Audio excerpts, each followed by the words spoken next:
My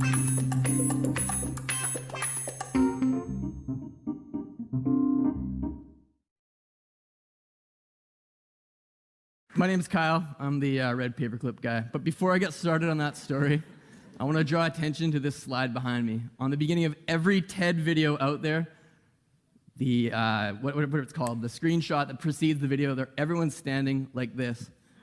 All of them. So we would demand more from TED. Post comments online, poking fun at this. We need better screenshots for these videos.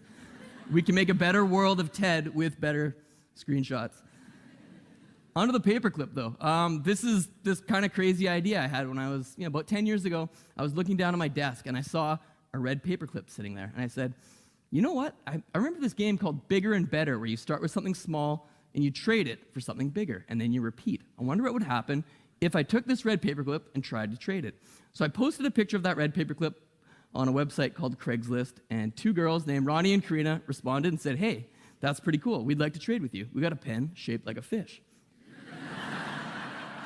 I was really excited. This was a cool pen. This was bigger and better than a red paperclip. How far can I go with this idea? Anybody want a pen shaped like a fish? Absolutely. My name's Annie, and I've got a doorknob with a crazy face on it. 2 trades in, I've already gone way up from a paperclip, and I was thinking, how far can I go with this? Maybe I could keep going until, one day owned a house or something from this. Sean says, come down to my place. I'll cook you burgers, and I'll trade you my camping stove for that doorknob, because I need it to fix the knob on my stovetop espresso maker. We're moving assets and moving liabilities into assets. We're creating value. We're improving each other's lives, albeit on a small scale. But to Sergeant David J. of the U.S. Marine Corps, he said, I've been looking for that exact model of camping stove, and I've got extra generators. Would you like an electric generator? And to me, this was a dream come true.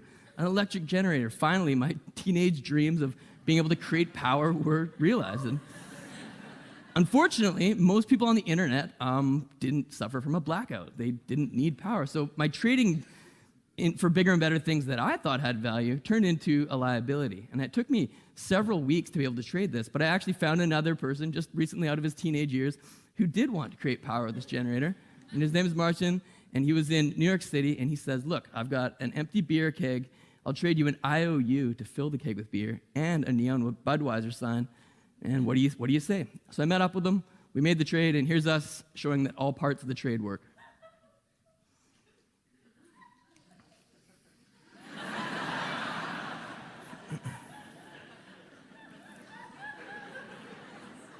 I rebranded the mishmash of IOU beer keg and neon Budweiser sign and called it an instant party.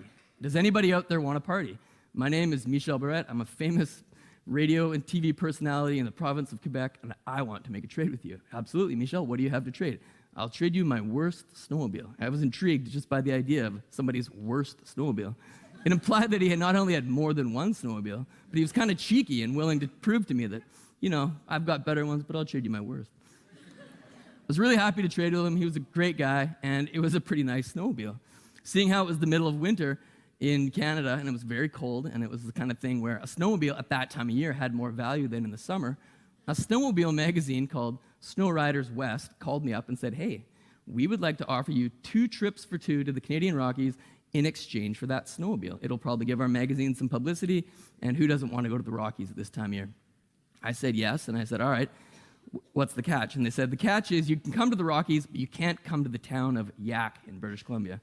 And I said, all right, well, I got to find a loophole around this. So we decided to kind of blackmail a national news organization. It's a really long story, but what ended up happening was I got on TV wearing the logo for the shirt I was wearing. It was called Cintas, the uniform company. And it was just sort of an inside joke. My cousin's husband had given me this shirt.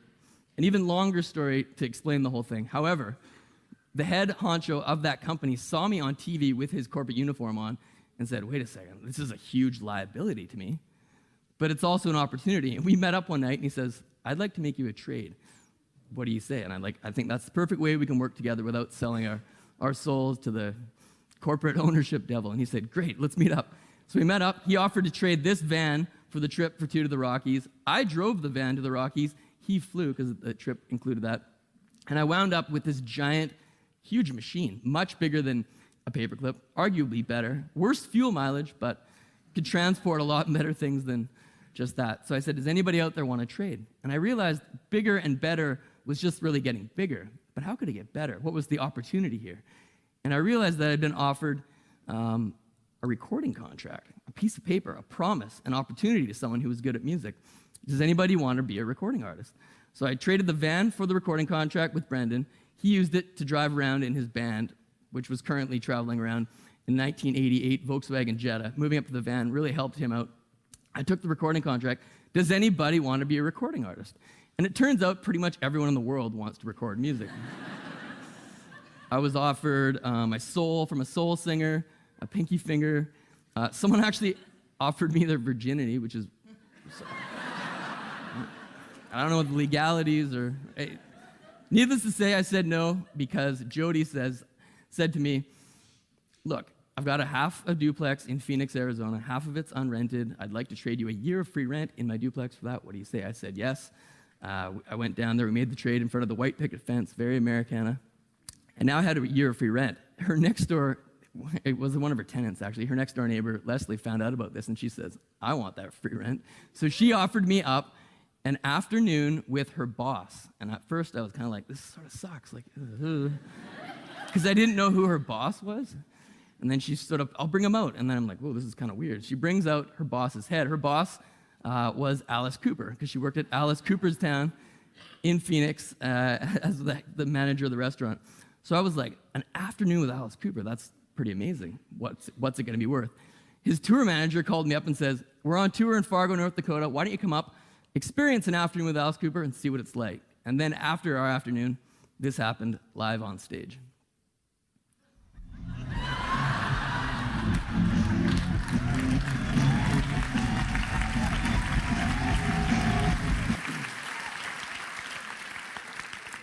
Alice is a really nice guy. This picture displays how nice he is. Look, it's great you're doing this. You're going to find an Italian billionaire who's a big Alice Cooper fan. He'll probably have several mansions. He'd easily trade you one of them. Can you promise me one thing? What's that? Can you promise you won't trade an afternoon with me for a weekend with the Rolling Stones or a night with Kiss? I said, all right, I'll try. And the phone rang, and it was Mark. Mark says, I'm an amateur photographer, and I've got a lot of Kiss memorabilia. Would you be interested in any of that? I was like, oh, man, this is hard, because I really want to trade with this guy, but what do you have? And he says, well, I got this, I got that, I got Kiss posters, I got Kiss guitars, I got a Kiss snow globe. When he said Kiss snow globe, I immediately said yes, and only the snow globe. So I went up, met up with Mark, traded the afternoon with Alice Cooper, a priceless opportunity for a Kiss snow globe. And the whole world kind of sort of was like, ooh. And I was like, this is great. It lights up, changes colors.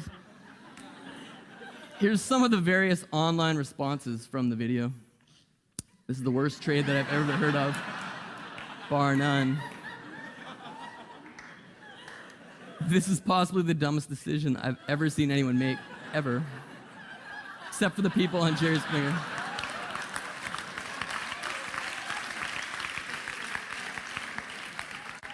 Other people were much more eloquent in their delivery.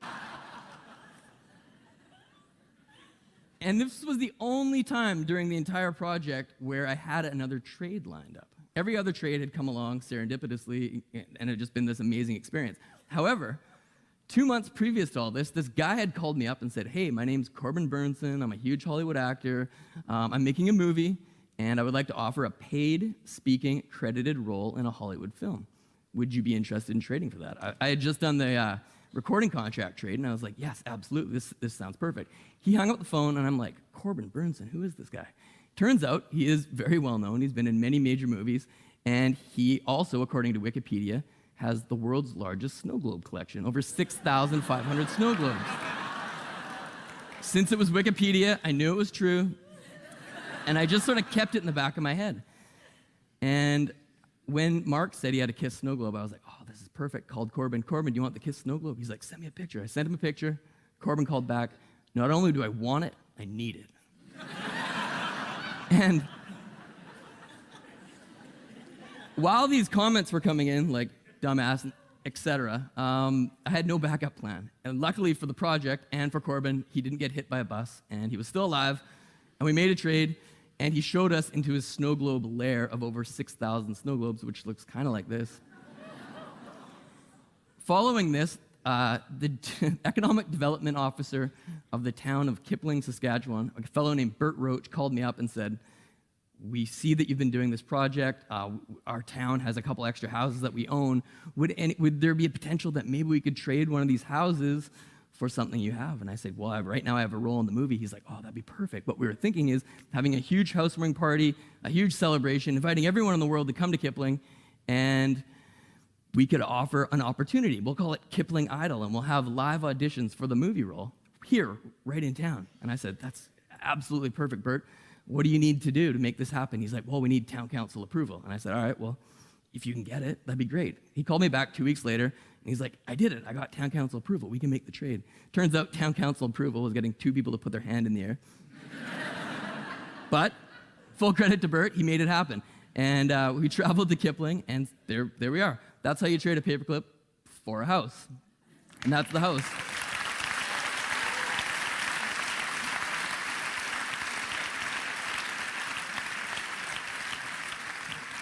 The best part about this whole project, though, is fun making the trades for things. It's easier to tell the story with the objects, but it was the people behind it. And in Kipling, apparently they have Mounties that sign the deeds to house when you make the trade. We had a huge housewarming party. Over 3,500 people came to the town of Kipling. It's a town of under 1,000 people for an entire weekend. There was live auditions on stage, 500-600 people in the crowd, including the volunteer fire department, in a capacity 300-person building. So they let it slide, but it was an amazing, amazing experience. Corbin Burnson went out on stage the next day in town and said, here's the winner of the movie role. And written on his back was the name Nolan Hubbard. Nolan Hubbard had just graduated from high school, was making minimum wage at the Bottle Depot, and 2 months after this picture was taken, he was down in Los Angeles working on a film with Corbin, an amazingly talented person who, without this opportunity to make the film, might have not had that chance. And it was all about the people saying, yes, let's build something, let's do something together, let's collaborate, let's see what happens. That was what One Red Paperclip was all about. And there, at this housewarming party in Kipling, Saskatchewan, Karina had the original red paperclip around her neck in a picture frame. And people were saying to me, like, wow, you traded away the paperclip, but don't you wish you had it back now? That's got to be worth a lot of money. It's really famous. And I said to them that day what I still say today.